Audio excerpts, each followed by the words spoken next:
seseorang. Ternyata seseorang itu malaikat, memberikan 3 pertanyaan utama, tapi ada 2 pertanyaan tambahan. 3 pertanyaan pertama itu kita sudah hafal. Saya pendek saja kisahnya. Apa itu Islam? Apa itu iman? Apa itu? Masih ingat ya? Itu yang bertanya. Ternyata malaikat Jibril menyerupai seseorang laki-laki yang disebut Dihya al-Kalbi. Dihya al-Kalbi itu wajahnya mirip dengan Nabi Yusuf. Nabi Muhammad mengatakan, Jamal Yusuf nisfu jamali. Yusuf itu wajahnya keren, wajahnya ganteng, gagah. Apalagi bahasa orang sini apa? Ranca. Sama berarti sama bahasa saya. Moli. Iya, moli. Moli ya? Moli. Comel. Wajahnya begitulah. Apa kata Nabi? Itu baru separuh daripada hakikat keindahan wajahku.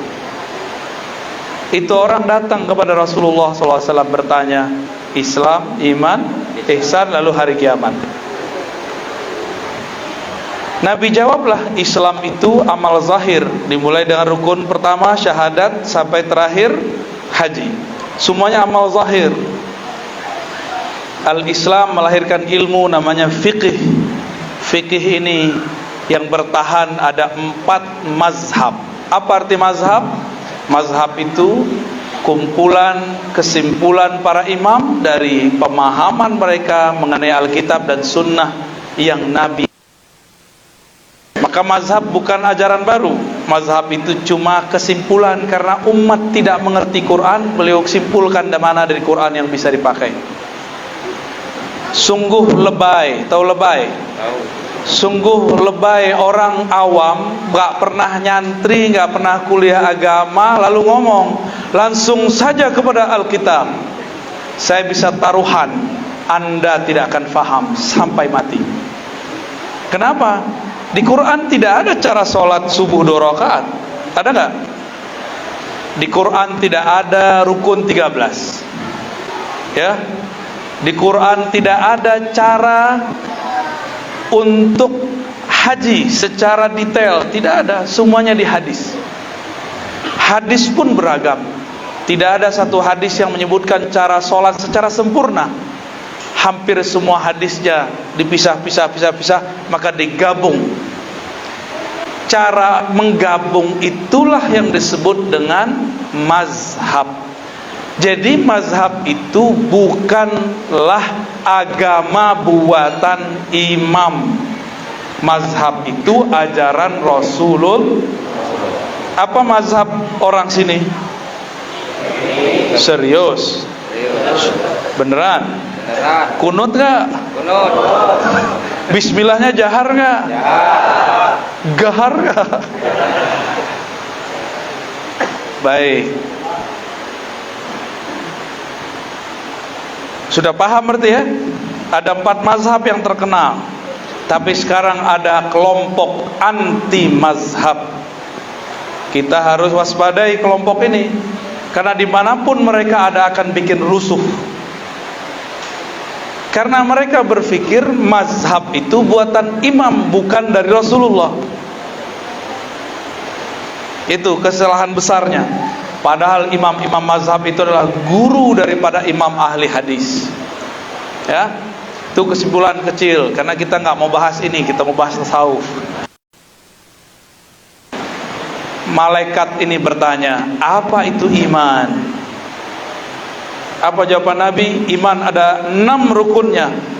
1, percaya kepada Allah. Terakhir, takdir baik dan sebenarnya takdir baik ataupun takdir yang dirasa buruk. Takdir itu semuanya baik, cuma kita menerjemahkannya buruk. Corona itu baik atau buruk? Karena aneh yang nanya, antum jawab bilang baik. Coba yang nanya istrinya ya. Yang nanya temannya bilang buruk. Tapi bagi saya itu baik. Kalau tidak ada corona, kita nggak ada taklim online, ya. Kita selama online bisa jamaah di rumah dengan anak istri. Padahal dulu sibuk, sok sibuk. Pagi pulang sore, budak fulus, budak pitih. Apa kata Nabi? Ta'iba abdud dinar, orang yang mencari-cari pitih kepeng, ya. Abidah, ya, abdud dinar, maka dia akan ta'iba. Dia pasti lelah. Baik dia dengan wajah keduniawiannya, ada orang yang cari dunia dengan wajah agamawannya. Nauzubillah min dzalik. Orang itu pun akan capek, akan lelah, sama. Ilmu ini melahirkan namanya ilmu akidah. Ilmu akidah ini dirumuskan oleh para ulama untuk mengenal rukun Islam, rukun iman yang pertama. Muncullah sifat 20. Lalu ada lagi sifat nabi, ada malaikat, para nabi, kitab. Terkumpul dalam aqidatul awam. Masih mau mengajarkan kitab aqidatul awam, ya. Dulu ada ulama yang Jambi, Kepulauan, namanya Syekh Abdurrahman Siddiq. Saya termasuk yang sering membaca karya-karya beliau. Beliau belajar dulu di Mekah, keturunan Syekh Arsyad katanya, Al-Banjari. Yang pasti belum Al-Banjari deh, ya. Apakah keturunan, nanti kita cek dulu sejarahnya. Beliau belajar dari sana, dibawa pulang mengajarkan akidah Ahlussunnah sifat 20. Masih belajar nggak Bapak Ibu? Cuma dinyanyiin ya. Gimana nyanyi gimana? Mana tadi penasyid kita, mana tadi? Antum bisa baca Allah wujud kita? Cobain Ustaz. Mana mic-nya? Ikutin ya.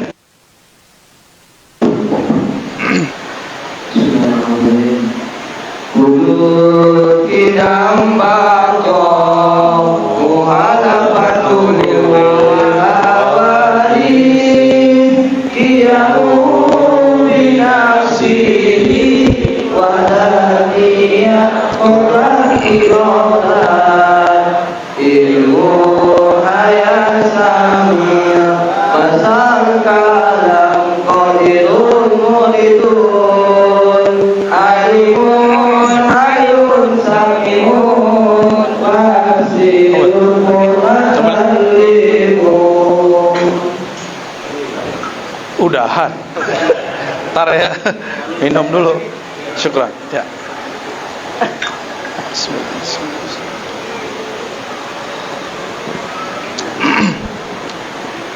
Itu baru rukun iman pertama. Belajarnya sifat, belum belajar malaikat, belum belajar tentang para rasul, belum belajar tentang kitab suci, belum belajar tentang hari kiamat. Maka karena orang tidak mempelajari ini, banyak orang-orang masuk ke wilayah ini, lalu sekarang jadi pakar akhir zaman, tapi cocok logi, dan sudah berkali-kali bikin rusuh. Tanggal 15 Ramadan dukhon, kejadian nggak? Bakal kejadian, tapi bukan seperti yang tebak-tebakan dia, ya. Dia suka tebak-tebakan, masa ilmu kiamat pakai tebak-tebakan? Nah itu, belum lagi takdir, itu pembicaraannya panjang, dan semua itu terkumpul dalam kitab-kitab akidah. Cuma sayang, sekarang kitab-kitab akidah itu dirubah namanya menjadi tauhid. Sifat 20 dibuang. Hati-hati masukin anak ke pesantren. Tanya di pesantrennya belajar sifat 20 atau tauhid yang 3, ya, uluhiyah, rububiyah, asma was sifat.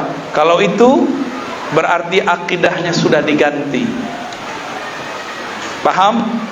Kalau ada di sini orang pesantren, tolong dengan rendah hati ganti kitabnya. Karena kitab inilah nanti yang akan membuat umat terpecah, akan menyalahkan sufi nanti.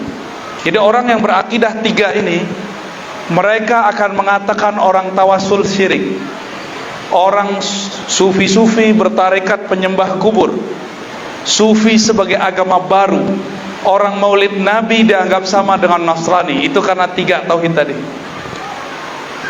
Ya, di sini ada maulid ya? Ada. Yakin? Yakin. Katanya sama dengan Nasrani loh. Mau? Ridho nggak digituin? Ya, harus ada eksekusinya. Ganti kajian-kajiannya. Ya, jangan iya aja tapi nggak ada eksekusinya. Baik, udah langsung kenceng aja ya. Maaf. Udah gerah soalnya. Terus yang ketiga pertanyaannya apa? Al-ihsan. Wahai Muhammad, apa itu ihsan? Apa jawaban Nabi sallallahu alaihi wasallam? Anta'budallah ka'annaka tara. Engkau mengenalnya, engkau menyembahnya seakan memandangnya. Nabi mengatakan tara, bukan tudrik. Itu 2 hal yang berbeda. Dalam surah Al-An'am, la tudrikuhul absar. Dia tidak dapat diperoleh, dicapai oleh mata, oleh pandangan. Sedangkan di hadis ini, ka'annaka tara, seakan engkau melihat. Tara dalam bahasa Arab bisa berarti dengan qalbu atau dengan ruh. Tapi kalau absar pasti dengan mata fisik. Allah tidak dapat dipandang dengan mata fisik, tapi dapat dirasakan dengan ruh. Itu maksudnya. Anta'budallah, maka kalimatnya anta'budallah. Anta'budallah ada tersembunyi di situ anta. Engkau menyembahnya ka'annaka, seakan-akan engkau. Berarti dirimu, wahai yang menamakan dirinya engkau. Aku harus kenal aku itu baru bisa menyembah. Yang disebutkan di situ, fa illam takun tarah, jika engkau tidak dapat melihatnya, fa innahu yara, yakini saja, rasakanlah bahwa dia sedang memandang. Lain terasa, bisa ngerasain nggak? Soalnya saya lihat ada orang yang dengerin lagu Minang tadi ya, berarti dia bisa bahasa Minang tuh. Bapak Ibu yang melakukan Allah, ilmu ihsan ini bukan ilmu fisik. Fisik tadi fikih. Ilmu iman ke akal, masuk ke kolbu, sampai kolbu berhenti. Ihsan ujung kolbu terus ke dalam ruh. Dulu saya keliru, saya mengira ihsan itu hanya di kolbu, ternyata dia tembus sampai ke dalam ruh. Itu 2 hal yang berbeda. Kalau orang belajar fikih saja, belajar hukum, tidak belajar ilmu ihsan, nanti dia suka nyalah-nyalahin orang. Kalau dia mazhab Syafi'i, dia bilang sah batal, sah batal. Kalau dia anti mazhab, dia ngomong sunnah, bid'ah, ini bid'ah, ini batil. Jadi bukan kemarin ya, tadi pagi kita sholat di salah satu masjid di Payakumbuh. Saya menghilang, tiba-tiba nyampe di sini. Ada yang percaya? Rukun imannya ternambah. Menghilang dalam tidur, tahu-tahu udah nyampe di Pematang Rebah. Rebah apa rebah? Rebah. Emang ada yang rebah gitu ya? Emang rebah ternyata gitu? Jatuh? Ya. Cantik juga namanya. Si pengurus nanya, Ustadz, kita buat zikir la ilaha illallah pada sholat, tiba-tiba ada yang teriak tahlilan bid'ah. Lagi zikir. Jadi kalau kita baca la ilaha illallah, dia berdiri. Padahal kalau lagi ngeruqyah orang baca Allahu Akbar, yang pergi siapa? Jinnya, setannya pergi. Jadi misalnya nih ada yang kesurupan nih, Suruh panik, saya bilang, la ilaha illallah, hilang setannya. Tapi giliran kita baca la ilaha illallah, dia yang pergi. Jangan-jangan. Semoga tersinggung ya. Al-ihsan ini melahirkan ilmu, namanya tasawuf, dan itu disepakati sejak abad kedua, ketiga Hijriah sampai sekarang. Berarti tasawuf istilah yang sudah muncul di zaman salafus saleh. Oh, ustaz, buya, kiai, syekh, ente mazhabnya Syafi'i. Imam ente Syafi'i bilang siapa yang sufi di pagi hari, dungu di siang hari atau sore hari. Lah itu kan baru satu riwayat. Ente ngerti nggak maksudnya apa? Maksudnya tidak seperti yang dipelintir oleh mereka. Imam Syafi'i di kalam yang lain justru memuji para sufi. Berarti yang dia maksud sufi tadi siapa? Orang yang menggunakan simbol-simbol sufi untuk bermalas-malasan.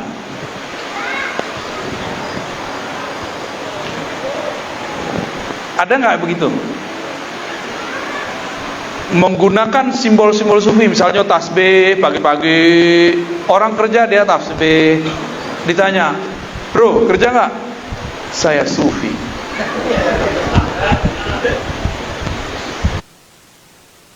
Tunggu dulu, jangan suuzon sama yang begitu. Imam Abu Yazid menegur orang yang suuzon sama ahli zikir. Masih ingat ceritanya? Mungkin saya pernah berkalam menjelaskan itu di beberapa kajian ya. Diejek oleh imam masjid. Kata imam masjid, Bayazid, makan apa kau pagi ini? Orang kerja kau duduk di masjid.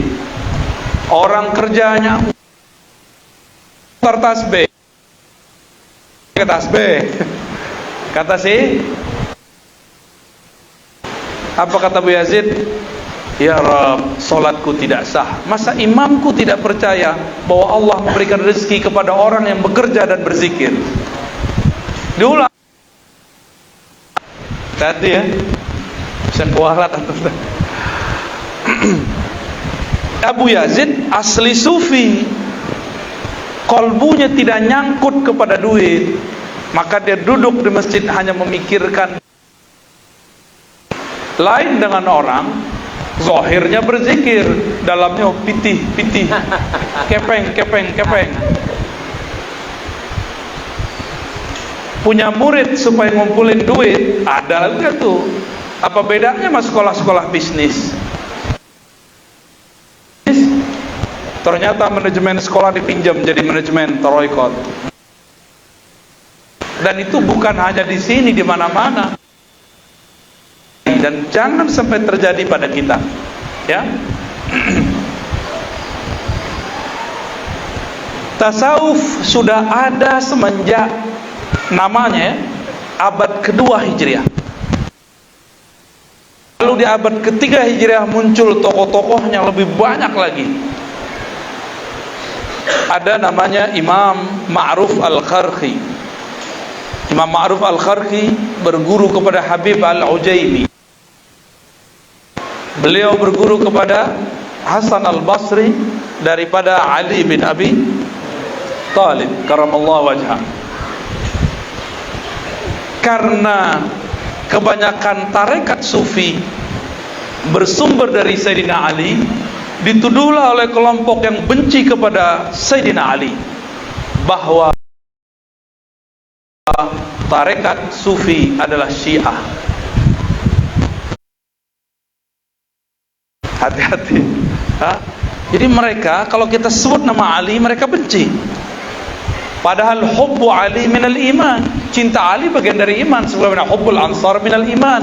Mencintai kaum Ansar bagian dari iman. Kenapa? Ali, Ansar, Abu Bakar, Umar, Utsman, sahabat Rasulullah, mencintai sahabat Nabi iman. Tapi mereka kita sebut sisilah kita kepada Sayyidina Ali, mereka marah.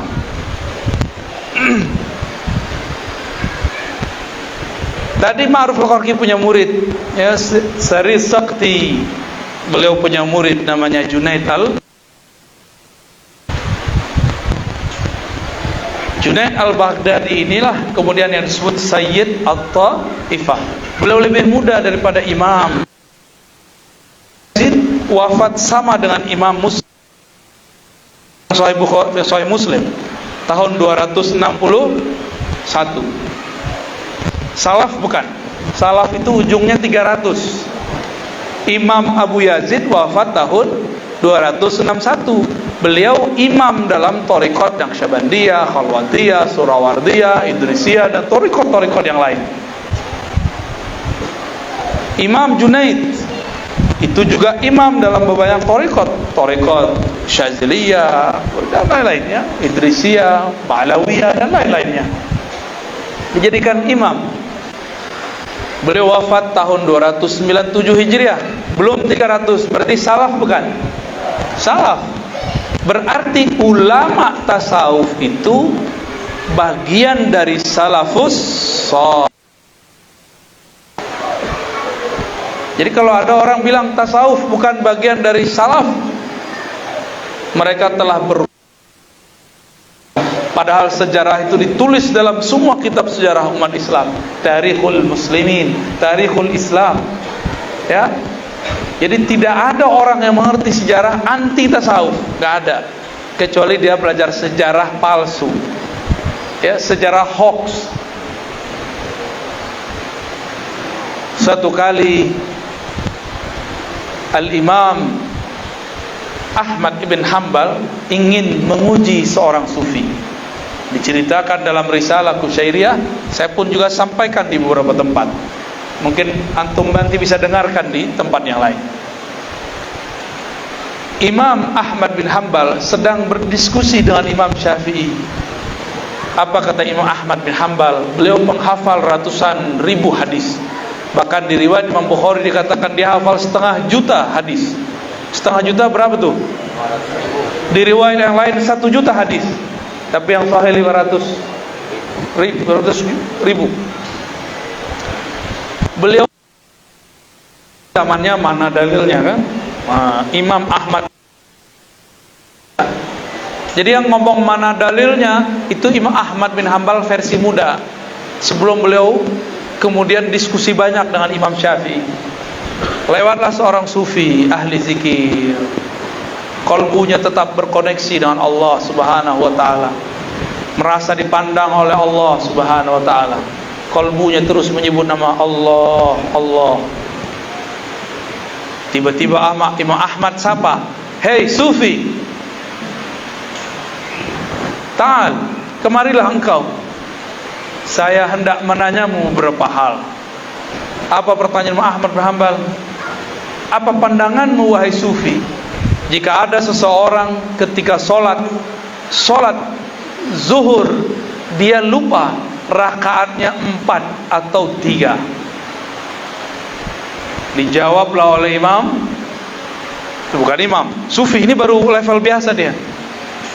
Kata si sufi, "Wahai Ahmad," Imam Ahmad di panggilan akrabnya Abu Abdillah, "Wahai Abu Abdillah, jika seorang hamba lalai, lupa dia sholatnya 2, 3 atau 4 rakaat, berarti kolbunya tidak terhubung kepada yang menggerak. Harus diajarkan cara mengenal kolbu dan berzikir kepada Allah di dalam kolbu." Imam Ahmad mendengarkan itu langsung pingsan, fakharra, ya, langsung sa'iqa, jatuh. Dia sadar. Imam Syafi'i colek, "Apa kataku?" Kata Imam Syafi'i tadi, "Kalau ada sufi lewat jangan kamu uji-uji, kebakar tar, ya." Dulu ngujinya begitu, kalau sekarang ngujinya lain. Ngujinya pakai batin. Hati-hati antum, ya, bisa mental. Ngambil berkah boleh, nguji-nguji jangan, ya. Husnuzon wajib, su'uzon haram. Paham? Masa sufi, masa belajar tarekat ngukur-ngukur makom orang, ya? Itu nggak bener, itu bukan sufi. Baru belajar kebatinan tapi atas nama tarekat. Hati-hati, beda-beda tipis. Beda-beda tipis. Kalau orang belajar tarekat sibuk dengan kolbunya, dia tidak sempat memikirkan kolbu orang lain. Paham ya? Maka dia nggak sempat, apalagi ngomongin aib orang lain, nggak sempat. Tapi antum kalau masuk ke majelis-majelis tertentu sekarang, orang ngomongin makom kayak dia sudah ngelewatin suatu makom. Yang paling lucu ada murid. Kata si murid, dia punya 2 guru. Bro, akhi, sepertinya makom Syekh Fulan lebih tinggi dari Syekh Fulan. Wow. Murid bisa mengukur makom 2 guru. Berarti muridnya lebih tinggi daripada gurunya. Ya enggak? Bagaimana mungkin anak kecil yang tidak tahu berenang bisa menyelami air laut yang dalam? Enggak mungkin. Enggak mungkin. Qalbu masyayikh itu ada yang ibarat sumur yang dalam. Siapa yang berani terjun ke dalam? Enggak bisa keluar. Ada qalbu syekh seperti air mengalir di sungai-sungai, airnya deras, tapi di atas tenang. Antum coba-coba menyelam, tenggelam, hanyut.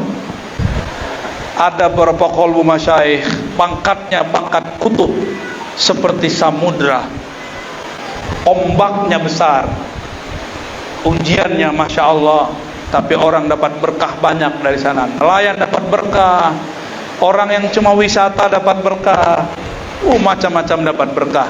Itulah qalbu para ulama wali yang kutub. Semoga kita dapat bertemu dengan mereka, amin ya rabbal alamin. Orang berpangkat gelar-gelar thariqat belum tentu sampai ke makom itu. Kadang-kadang Allah sembunyikan mereka di antara orang-orang biasa, bahkan disembunyikan dalam terang. Inilah yang paling rumit, Allah menyembunyikan dalam terang. Jamaah yang dimuliakan Allah, ilmu tasawuf melahirkan metode-metode dalam mengenal diri dan mengenal Allah. Itulah inti daripada belajar tasawuf, mengenal diri lalu mengenal Allah. Zikir nomor 2, talqin nomor 3, suluk nomor 10. Kenal dulu baru suluk, jangan suluk dulu baru kenal. Nggak ada nilainya nanti kita suluk tapi nggak kenal diri, nggak kenal yang disembah, nggak kenal yang menyembah dan disembah. Makanya ayatnya jelas dalam surat Az-Zariyat, wa ma khalaqtul jinna wal insa illa liya'budun. Saya juga sering memakai ayat ini. Tidak aku ciptakan jin dan manusia kecuali untuk menyembahku. Mungkinkah bapak saudara menyembah sesuatu yang tidak dikenal? Mau nggak hormat kepada orang yang kita nggak kenal? Nggak mau. Kenapa kita takzim menghormati seseorang? Karena kita kenal dia. Mau nggak nyembah sesuatu yang nggak dikenal? Kalau kita hormat kepada seseorang yang kita tidak kenal, apa yang terjadi? Hormat itu terasa beban. Jika dia perintah, terasa dipaksa. Jika dia suruh, terasa disiksa. Kalau tidak kenal. Tapi kalau sudah kenal, cinta pun tumbuh. Kalau sudah cinta, jangankan harta, nyawa pun kita kasih kepadanya.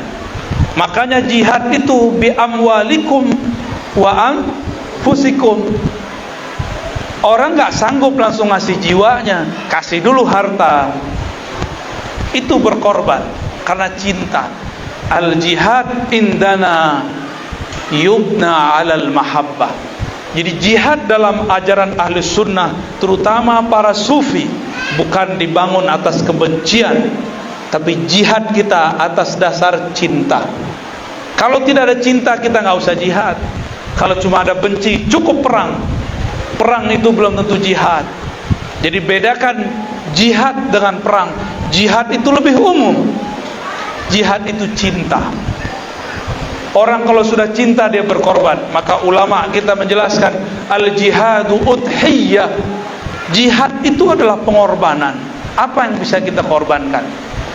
Kalau orang sudah berjihad, di musim tidak perang dia akan pisah dengan anak istrinya.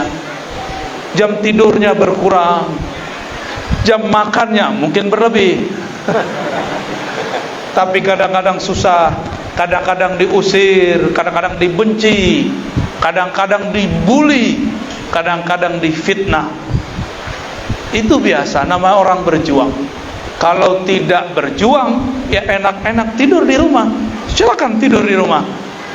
Berjuang mati, tidak berjuang mati. Pilih mana?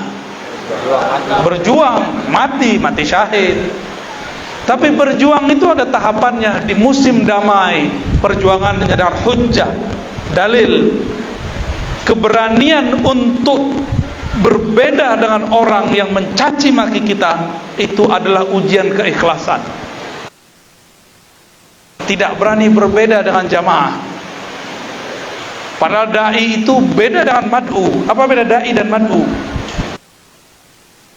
Itu yang mempengaruhi, bukan yang dipengaruhi. Da'i jangan menuruti selera jamaah. Da'i harus buat menu-menu baru yang segar untuk jamaah. Itu kalau kalbunya terhubung kepada Allah Subhanahu wa ta'ala, ya. Itulah yang dikatakan di Quran, la yakhafuna laumata laim. Mereka tidak takut cacian orang yang mencaci, pembulian orang yang membuli, fitnah orang yang memfitnah, opini orang yang buat isu. Kita nggak usah takut. Jadi mohon kalau ada para asatidz yang hadir, hidupkan majelis Ahlus Sunnah kembali. Oh nanti jamaah kita bubar. Insya Allah nggak bubar kalau antum istiqomah. Emang jamaah langsung rame? Kan enggak. Buat 2 orang dulu, 3 orang. Kami melakukan itu bertahun-tahun. Ngaji 1 orang, ngaji 2 orang, 10 orang, 100 orang, baru kemudian jadi rame. Supaya kita tahu rasanya berjuang. Dulu awalnya pasangan kita nggak ridho kita tinggal, sekarang ridho kita tinggal. Anak-anak kita protes kita keluar, sekarang dia malah nyuruh, Abi kenapa tidak ngajar? Nanti akan ada masa-masa seperti itu. Maka Bapak Ibu yang dimuliakan Allah, ini mumpung masih zaman aman, masa masih damai, jihadnya agar lebih santai. Tapi pikiran kita yang capek karena bermain di media. Siap berjihad. Jihad hujjah. Jihad apa? Hujjah. Jihad opini. Ya. Bapak Ibu yang bukan Allah, dari tasawuf muncullah teknik-teknik untuk mendapatkan ihsan. Jadi tasawuf itu bukan belajar kebatinan. Tasawuf itu bukan belajar perdukunan. Tasawuf itu tidak ada kaitan dengan gila. Tasawuf itu tidak ada kaitan dengan sakti, tidak ada.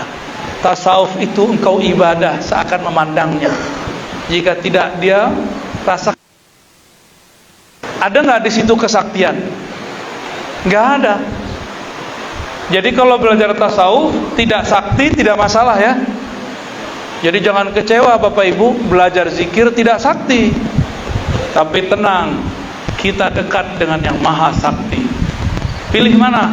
Antum sakti tapi jauh dari yang maha sakti, atau antum tidak sakti, kita tidak sakti, tapi yang maha sakti menjaga kita, mencintai kita. Bapak Ibu, ini ilustrasi. Kalau kita sakti, kita jagain orang. Kalau kita tidak sakti tapi dekat dengan yang maha sakti, kita tinggal tidur di rumah, dia yang jaga rumah kita. Mau jadi jaga rumah atau yang dijaga? Maka dekat-dekatlah kepada Allah. Cukup katakan, nahnu ibadullah, kami hanya hamba Allah, kami tidak sakti. makom kami tidak tinggi, ahwal kami sedikit, ilmu kami tidak banyak, zikir kami juga belum seberapa.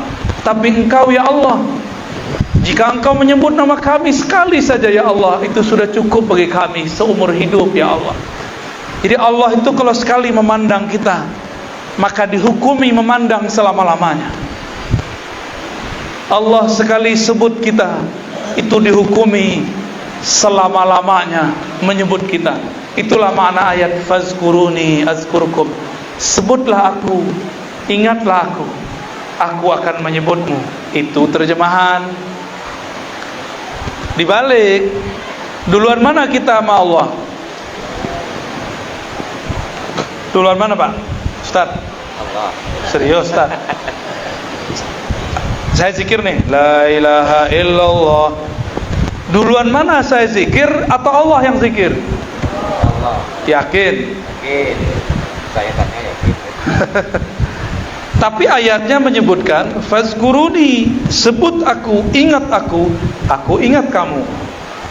Seakan-akan Allah lagi menjebak kita. Itu jebakan indah. Begitulah Allah berinteraksi dengan hambanya. Enggak serius-serius amat. Allah itu santuy. Allah itu tahu dirinya lebih dulu dari kita, tapi Allah memancing kita, mengatakan fazkuruni, ayo ingat aku, nanti aku ingat kamu. Bukankah kita bisa mengingatnya karena dia yang mengingat kita? Jadi sebenarnya ada rumus. Allah ingat manusia jika manusia itu menyebut namanya. Duluan mana yang menyebut? Allah yang menyebut. Maka cukuplah Allah menyebut kita sebagai pahala. Gak usah minta pahala makom, gak usah minta pahala gelar, pahala ijazah, pahala sakti, gak perlu. Ustaz, Buya, saya mau belajar zikir supaya hati tenang. Itu kecil. Ya, Ustaz, saya punya bisnis, mohon didoakan dengan zikir. Itu kecil. Ustaz, toko saya diserang orang. Siapa yang serang? Semut. Pakai zikir kecil. Masalahnya antum merasa sok berzikir. Coba kalau kita katakan, ya Allah, hanya Engkaulah yang menggerakkanku berzikir, maka zikir kita langsung besar. Tapi kalau saya mengatakan akulah yang berzikir, akulah yang banyak menyebut nama Allah. Siapa orang di tempatnya? Pematang Rebahan yang lebih banyak zikirnya daripada aku? Oh, gawat itu dah. Ya. Siapa di sini mursyid yang lebih tinggi makomnya daripada aku? Oh, lewat. Ya. Kalau orang alim ngomong, siapa di sini orang yang sekolahnya lebih tinggi daripada aku? Lewat. Allah nggak hitung dia itu. Lain lagi dengan orang yang nggak berzikir, zikir tuh kilo, tergila ente, nggak nyambung. Itu namanya cocok logi. Sebanyak ini orang berzikir nggak gila-gila, kenapa ente nggak buat kaidah berzikir membuat waras? Itu cuma ada nonton 1000 orang, ada yang satu orang gila belajar zikir tambah gila. Tapi dituduhlah zikir membuat gila. Rasulullah banyak zikir nggak? Rasulullah zikir nafas naik, nafas turun, nggak berhenti. Ada yang begitu. Jadi Rasulullah itu kalau zikir bukan lagi dengan kolbunya, bukan lagi dengan tubuhnya, dengan nafasnya, dan itu mencakup semuanya. Zikirnya dengan nafasnya. Ada orang yang berhenti nafas? Nggak ada kan? Kalau zikir disimpan dalam nafas, maka zikir tiada henti. Ya, ya serius mana Pak? Ya, buka selamat tuh. Ya, serius mana?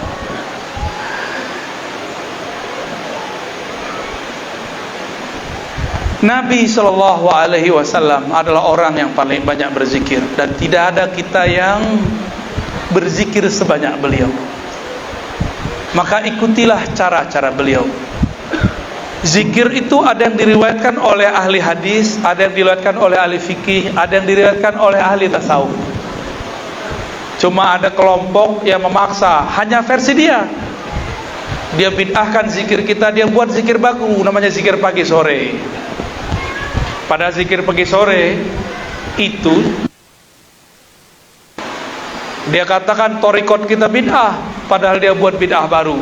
Nabi tidak pernah menyebut zikirnya zikir pagi sore. Itu torikot baru, torikot pagi sore, kayak rumah makan. Ada nggak rumah makan pagi sore?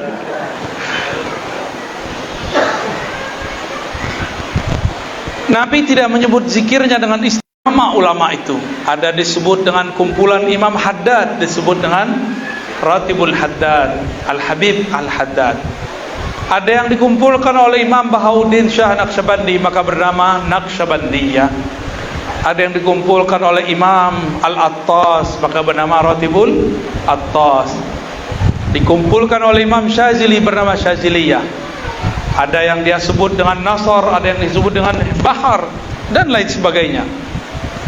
Itu cuma sebutan,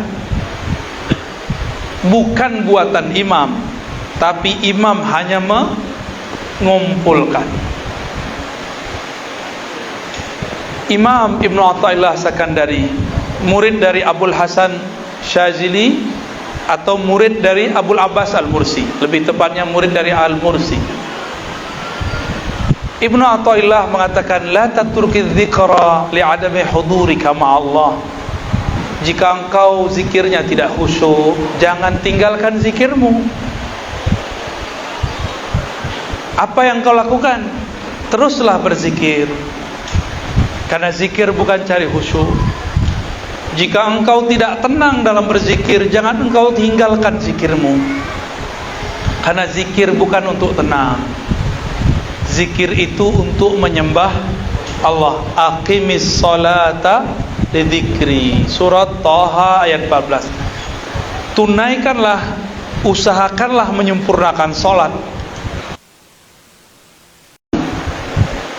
Jadi bijinya salat mengingat Allah Subhanahu wa taala. Jadi kalau mau latihan khusyuk, latihan zikir. Imam Ghazali menyebutkan dalam Ihya Ulumuddin jilid 3, Syarah Ajaibil Qalb, yang berzikir itu lisanmu atau kalbumu? Mana yang benar berzikir? Lisan atau kalbu? Beneran? Udah belajar belum? Baru zikir-zikir kan? Makanya la ilaha illallahnya gak enak. Karena la ilaha illallah itu bukan makanan lisan, la ilaha illallah itu makanan kalbu. Maka harus mengetahui kemana zikir ini mau diarahkan kalau ingin menikmati zikir la ilaha illallah.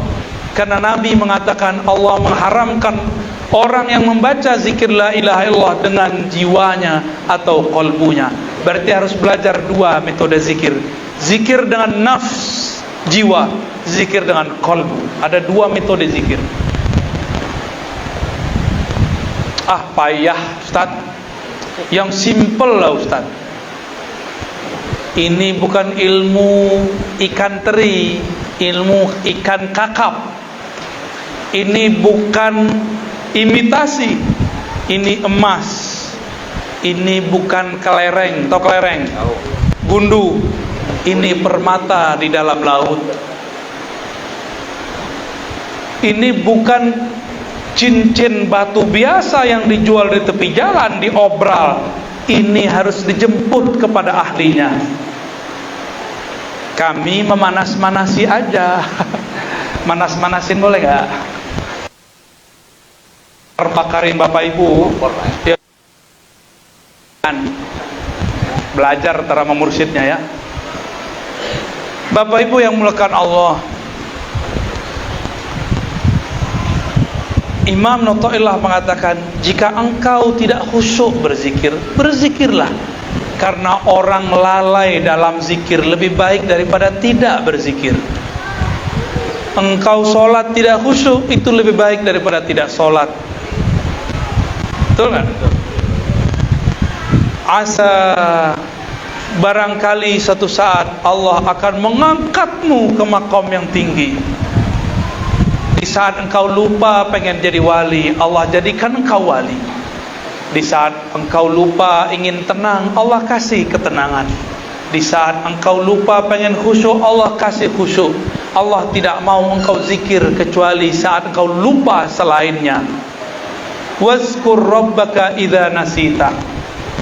Kalau ahli fikih menerjemahkan, solatlah kamu segera kalau kamu lupa. Itu ahli fikih. Kalau kamu ketiduran, segera zikir, segera solat, ahli fikih.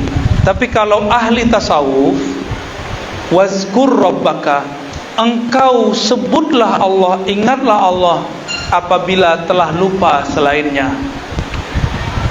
Jadi apa yang disebut zikrullah hakiki? Jika kita lupa kepada selain Allah. Kami bertanya, diri ini selain Allah bukan? Diri ini Allah atau selain Allah? Selain Allah. Hatta orang itu lupa dengan dirinya, lupa dengan sekitarnya, lupa dengan persoalannya, lupa dengan tasbihnya, bahkan lupa dengan kalimah yang ia baca. Itulah yang disebut zikrullah. Di saat itulah Allah yang meminjam lisannya untuk menyebut namanya. Di saat itulah Allah meminjam kolbunya dan diizinkan nama Allah masuk ke dalam kolbunya. Jadi kalau kita masih merasa aku yang berzikir, itu belum disebut zikir. Jadi kalau diterjemah surah Al-Baqarah tadi, fazkuruni azkurkum, wahai hambaku, larutlah, karamlah, fanaklah, asiklah dalam menyebut nama aku. Di saat itu kamu lupa dengan dirimu, barulah engkau dapat menyebut namaku. Di saat itulah manusia sadar, ya Allah, ternyata kolbuku berdenyut, berdesir, menyebut namamu, bukan aku yang menyebut, engkau juga yang meminjamkan kolbuku menyebut namamu. Itulah makna hadis doa Allahumma a'inni ala dzikrika. Sering kita baca ya, tapi paham maknanya? Kalau terjemahan semua tahu, ya Allah bantulah aku zikir. Maksudnya apa? Kalau Allah tidak bantu kolbu kita sebut namanya, kolbu ini tidak sanggup menyebut namanya. Karena Allah namanya ini, jika Allah taruh di atas gunung, gunung itu meletus. Di atas bukit, bukit longsor. Jika Allah taruh di air, airnya langsung jadi obat. Jika Allah taruh di badan, badan jadi sakti. Jika Allah taruh di kolbu, kolbunya jadi terang. Jika taruh di dalam otak, otaknya bisa menjadi cerdas.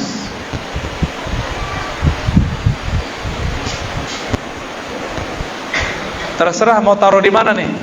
Tapi siapa yang meletakkan, menaruhnya? Allah juga.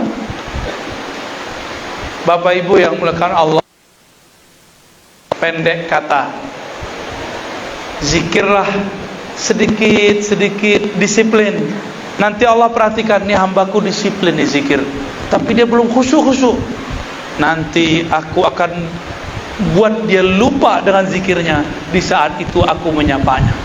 Ada seorang anak muda rindu Rasulullah, maka dia berselawat kepada Rasulullah setiap hari Jumat, karena dia mendengar satu hadis dari gurunya bahwa Nabi SAW mengatakan, hari Jumat, karena salawatmu pasti disampaikan kepadaku. Begitu kata Rasulullah. Sahabat bertanya, wahai Rasulullah, bagaimana mungkin salawat sampai kepadamu? Engkau sudah mati. Nah, seperti sahabat yang ini, bisa ngapa-ngapain. Apa kata Nabi? Inna Allah harrama 'alal ardi an ta'kula ajsadal anbiya.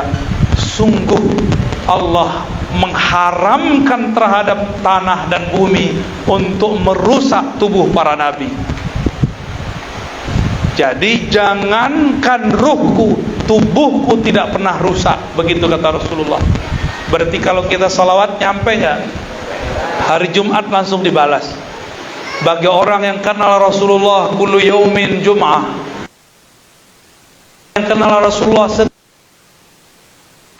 dia sholawat setiap hari seakan-akan Rasulullah langsung jawab. Tapi kalau yang masih terjebak oleh lafaz ini, dikira Rasulullah hanya menjawab hari Jumat, akhirnya si pemuda ini terjebak dengan pemahamannya sendiri. Hadisnya tidak salah, dia yang salah paham.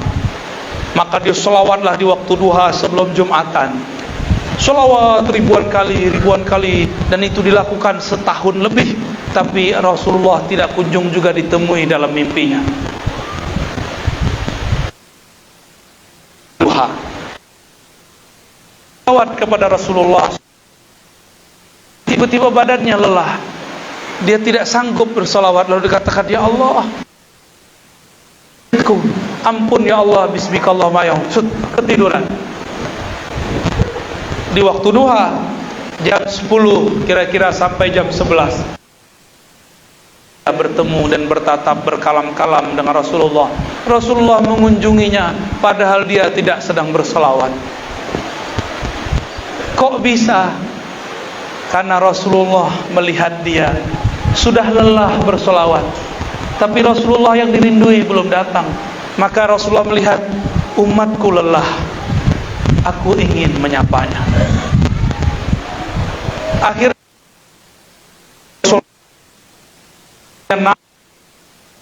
hutan, saat sekarang dia girang, dia sallallahu alaihi wasallam. Di situ dia faham kalam Ibnu Athaillah. Zikirlah engkau walaupun tidak bertemu Allah, karena sebenarnya Allah sedang menatapmu. Sholawatlah walaupun tidak merinding, tidak menatapmu, sedang ditatap oleh Rasulullah. Panggillah, salamilah Rasulullah, beliau pasti menjawab salammu, meskipun telingamu belum sanggup mendengarnya.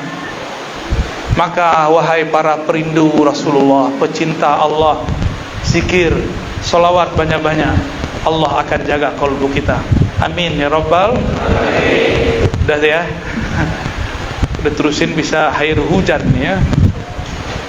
Udah, ada tanya jawab?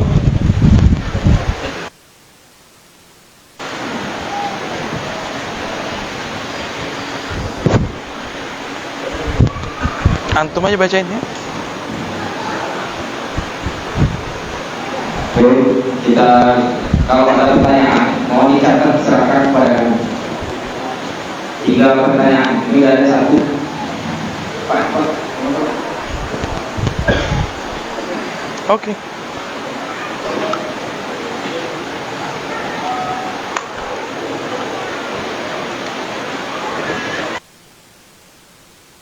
Kami dari Tepilahan. Tepilahan berapa jam? 2 jam. 2 jam. Jauhan aneh. Allah Akbar. Selamat datang pada Tepilahan. Kami dari Tepilahan, semoga beliau sehat walafiat selalu dan bisa segera bersilaturahmi ke Tepilahan. Insyaallah. Diundang. Makanya diundang, Ustaz. Insyaallah. Pertanyaan, bolehkah amalan ribat namun rohaniah kami amalkan dalam lahir khair? Kemudian yang kedua, akan yang selawat ahadiyah. Ini jamaah Thariqah YouTubiah ya, nonton YouTube. Itu salah satu thariqah bid'ah di zaman ini ya. Wirid-wirid yang sudah kita kumpulkan di ribat, lalu ada PDF-nya, itu boleh diamalkan, ijazahnya ammah. Dan ini saya ijazahkan. Di dalamnya ada Ratibul Haddad, Wirdul Latif, Ratibul Attas, Hizib Nasar, ada yang dinamakan Haikalul Ma'arif, dan ada beberapa zikir-zikir lain. Silakan diamalkan. Daripada banyak, tapi perlu dikit-dikit, jangan banyak-banyak ya, nanti keracunan. Sholawat ahadiyah, yaitu sholawat dengan menyebut nama zat yaitu Ahad. Allahumma ya Ahad salli ala Ahmad. Itu intinya. Siapapun yang mengamalkan, silakan diamalkan, karena itu adalah sholawat azaliyahnya Allah. Ahad Ahmad itu azali. Ya, sekarang masa baru alam nyata. Di masa sebelumnya Allah berselawat kepada Nabi Muhammad dengan mengatakan Ahmad. Ya, gitu. Nanti ada lanjutannya. Allahumma ya Ahad salli ala Ahmad. Allahumma ya Ahad salli ala Muhammad. Allahumma ya Ahad salli ala al-Mahdi khalifatika ya Ahad. Di belakangnya ada kalimat Mahdi. Harapannya semoga kita nanti dijaga oleh Allah dan dijadikan orang-orang yang berjuang bersama Imam Al-Mahdi. Amin ya rabbal alamin. Selanjutnya 3. Assalamualaikum ya. Ini pertanyaan ya, kami dari Pemilangan Injil. Ada suatu keadaan hati merasa nikmat ketika berzikir, namun di titik tertentu ada pula muncul semacam perasaan atau rasa bangga karena telah mencapai tahapan itu. Apakah perasaan bangga itu merusak ibadah hati, dan bagaimana menghilangkan perasaan bangga itu ya? Nah, ini yang saya katakan, Bapak Ibu, suluk itu nomor 10. Yang pertama ngaji, ya. Yang pertama itu mengerti dulu ilmunya, baru zikir. Jangan zikir dulu baru. Kalau orang tidak belajar ilmu kolbu langsung zikir, apa yang terjadi? Jika dia girang, dia bangga dengan pencapaian kolbunya, dan itu disebut nanti ujub atau tafakhur, merasa diri sempurna. Hampir semua mursyid di zaman ini, dulu ada di Riau namanya Syekh Abdul Wahab Rokan, pindah ke Medan ya. Ada Syekh Abdul Ghani. Di Sumatera itu ada Syekh Abdul Wahid As-Salihi, Ibrahim Fahati, Muhammad Tahir. Itu mereka semua ngajarkan satu kitab, judulnya Ihya Ulumuddin, khusus bab 21. Sudah ada terjemahannya, silakan kawan-kawan membacanya. Beliau kemudian menyebutkan kelemahan-kelemahan kolbu, merasa ujub, merasa diri sesuatu. Lalu ada namanya sum'ah. Sum'ah itu girang karena bisa melakukan sesuatu, mendapat sesuatu, lalu melakukan sharing tanpa adab. Sharing, jadi menceritakan pengalaman ahlinya. Nah, itu namanya sum'ah. Rasulullah lebih sulit sum'ah. Tinggal diposting Facebook, di Instagram, WA, bahkan banyak yang posting di YouTube. Nauzubillah min dzalik. Pengalaman itu mirip dengan pengalaman malam pertama dengan istri. Tidak boleh diceritakan kecuali, paham? Keep kalau punya pengalaman, ya. Jangan itu, masa ngumpul-ngumpul di halakoh yang diceritain masalah itu. Ya, ada sedikit merasa takjub batal. Saya sudah sering sebut, ada orang 20 tahun puasa tiada henti kecuali di waktu yang haram. Apa katanya? Ya Bayazid, sumtu 20 sanah wa ma uftir abadan. Aku sudah puasa 20 tahun, tidak pernah henti. Maksud dia keren gitu ya. Apa jawaban Bu Yazid? Barusan kamu berbuka. Ternyata orang ini baru puasa zahir, belum puasa batin. Ya, cukup. Assalamualaikum ya, kami dari Tarekoh Naksabandi Nur Zikri, Rokas Selatan Sunyi. bagaimana cara mengenal Allah ya? Tanya ke mursyid aja.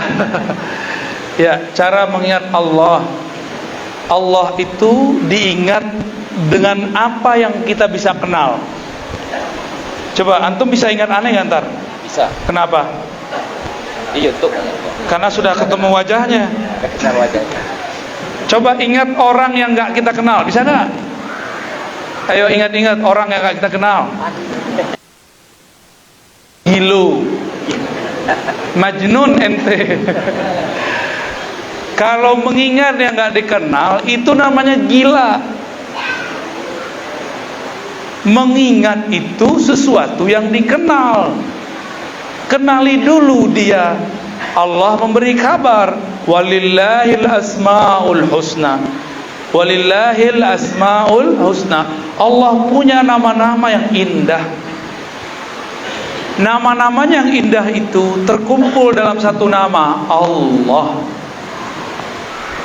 Maka mintalah kepada mursyid yang punya syarat ijazah, syarat kemursyidan, untuk diberikan talqin yang sahih, dimasukkan kalimah Allah dari lidah, diturunkan ke qalbu.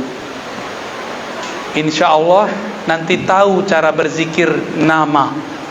Nanti ada lagi namanya zikir af'al, ada lagi di atasnya zikir sifat, ada lagi di atasnya tak terhingga, ya, rahasia.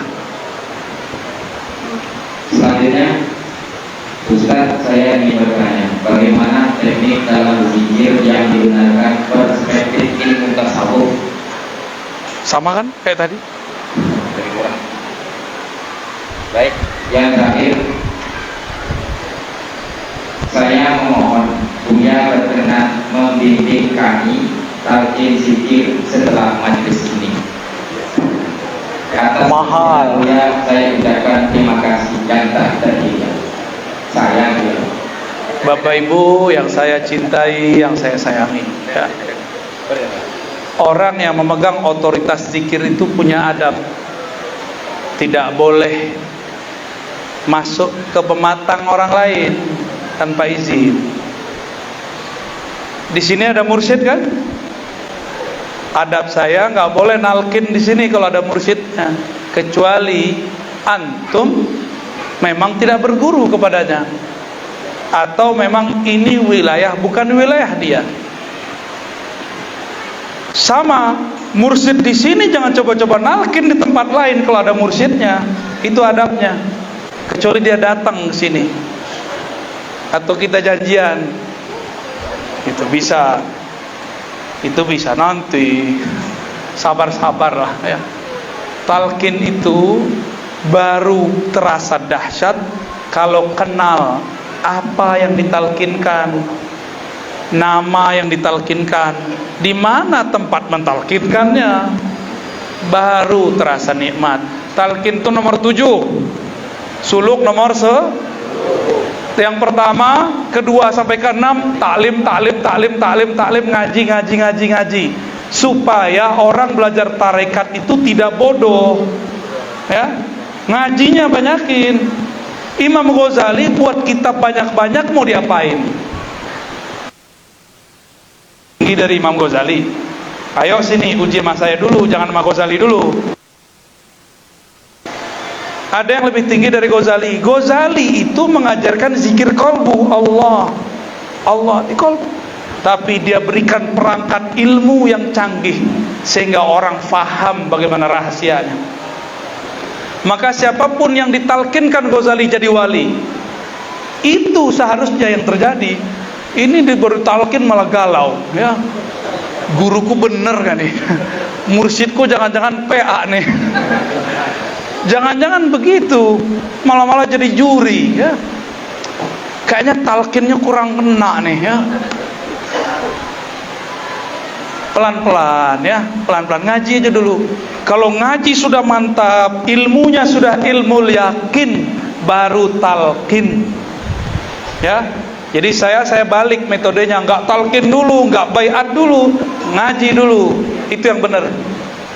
Apa dalilnya? Dalilnya surat Muhammad, Fa'lam annahu la ilaha illallah. Fa'lam dulu baru annahu la ilaha. Apa kata Imam Bukhari menjelaskan ayat ini pakai judul kitab aja? Apa kata beliau? Al-ilmu qabla al-qawli wal amal. Baru ngomong, baru beramal, jangan dibalik. Betul, guru-guru kita pernah mengalami krisis semenjak masa komunis. Orang dilarang ngumpul, akhirnya madrasah, ma'had, dan tempat suluk terpisah. Banyaklah pemimpin-pemimpin suluk tidak bisa baca kitab. Banyak. Sekarang kan sudah mulai bangkit. Sudah mulai bangkit. Akhirnya dulu guru, Buya, Syekh, Tuan Guru, mana dalilnya? Gitu kan? Apa kata si guru? Beramal salah. Ya, Beramal aja lah. beramal aja lah. Banyak tanya, sul adab. Bukan begitu. Itu dulu. Sekarang kalau ada orang nanya mana dalilnya, kita jabanin, kita jawab, kita layani orang begitu. Karena dia sedang syak. Orang ini sedang ingin memantapkan tahuilah, maka cari tahulah, maka baru ngomong, baru beramal. Jangan dibalik. Maka saya tidak bernafsu mentalkin dan membaiat sebelum orangnya ilmun yakin. Yakin dulu baru ditalkin. Rumus, coba diulang. Yakin dulu baru ditalkin. Apa jalan yakin? Belajar ilmu. Kalau sudah yakin hilang syak. Kalau sudah syak, satu nama disebut di kolbu, bergetar seluruh tubuh.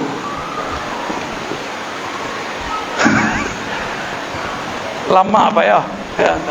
Enak, lezat. Lezat sekali zikrullah itu. Lebih nikmat daripada jatuh cinta kepada seseorang. Ya. Udah cukup? Udah. Alhamdulillah, udah jam 9 ya. Bapak Ibu yang dimuliakan Allah, mohon maaf, semoga banyak yang tersinggung. Semoga banyak yang tersentuh, maksudnya ya. Semoga banyak yang tersentuh. Amin ya rabbal alamin. Mohon maaf jika ada kata yang tidak tepat. Mohon maaf jika ada yang merasa digurui. Memang kursinya kursi guru, ya. Maka ngomongnya ala guru. Kalau saya duduk dewa, saya nanya, ya. Mohon maaf jika ada kalam yang kurang tepat kami sampaikan. Kesempurnaan hanya milik Allah SWT. Mari kita tutup dengan baca doa Al-Fatihah. A'udzubillahi minasyaitonir rajim. Bismillahirrahmanirrahim. Ya kenapa? Allahumma ya Rahman ya Rahim ya Sami ya Basir ya Muhammad. Ya Allah ya Maha Penyayang, di kolbu rasa sayang, maka dengan berkah sholawat jadikan kami ya Allah malam ini, detik ini hamba yang dipenuhi rasa kasih sayang. Allahumma qulubana birahmatik. Ya Allah, penuhi kalbu kami dengan rahmatmu, kasih sayangmu, cintamu. Allah bis salawati ala, Allah penuhi di kalbumu sehingga padanya. Wamla' qulubana ya rabbil yaqin. Ya Allah, penuhi kalbu kami dengan ilmu yakin, ainul yakin, haqqul yakin. Ya Allah, Engkau Maha tahu di kalbu kami ada sedikit rasa sombong. Ya Allah, kami sangat sadar ya Allah di kalbu kami ada sedikit satu noda merasa diri lebih daripada orang lain. Ya Allah, karena Engkau Maha Pengampun ya Allah, maka ampunilah noda hitam ini ya Allah. Hapuskan noda hitam itu ya Allah. Ya Rabb, Engkau juga tahu ya Allah di kalbu kami ada rasa riya, ingin dilihat atau takut dicaci maki orang karena ingin disebut orang yang ikhlas ya Allah. penyakit ri. Allahumma ya Allah, di kalbu kami ada penyakit iri dan dengki. Hanya Engkau yang dapat menyembuhkan ya Allah. Maka sembuhkan kalbu. Ya Allah, ampuni dosa kami, dosa orang tua kami, dosa guru-guru kami, buruk adab kepada orang tua kami. Kami pernah berdurhaka kepada orang tua kami, kepada guru-guru kami. Ampunkan kami ya Allah, rahmati mereka ya Allah. Waj'alhum fi raudatil jinan. Ya Allah, jika mereka sudah wafat, ya Allah, jika mereka masih hidup, ya Allah, kami yang hadir malam ini semuanya hamba-Mu ya Allah. Hamba-Mu yang ingin berusaha ikhlas tapi belum, ingin zikir tapi kalbu kami keras ya Allah. Yang ingin bersalawat tapi belum cinta ya Allah. Maka izinkan kami menyebut nama-Mu ya Allah, ya Allah. Rabbana atina fid dunya hasanah wa fil akhirati hasanah wa qina adzaban nar. Wa sallallahu ala sayyidil wujud wa khtim lana bi husnil khatimah. Wallah biha ya Allah, biha ya Allah, bi husnil khatimah. Walhamdulillahi rabbil alamin. Mohon maaf, tidak usah musafahah ya, cukup dengan hati ya. Gak usah foto-foto juga, simpan saja di hati. Itu lebih kuat, itu robitoh terdahsyat ya. Semoga yang hadir diberkahi oleh Allah SWT. Mohon maaf. Assalamualaikum warahmatullahi wabarakatuh.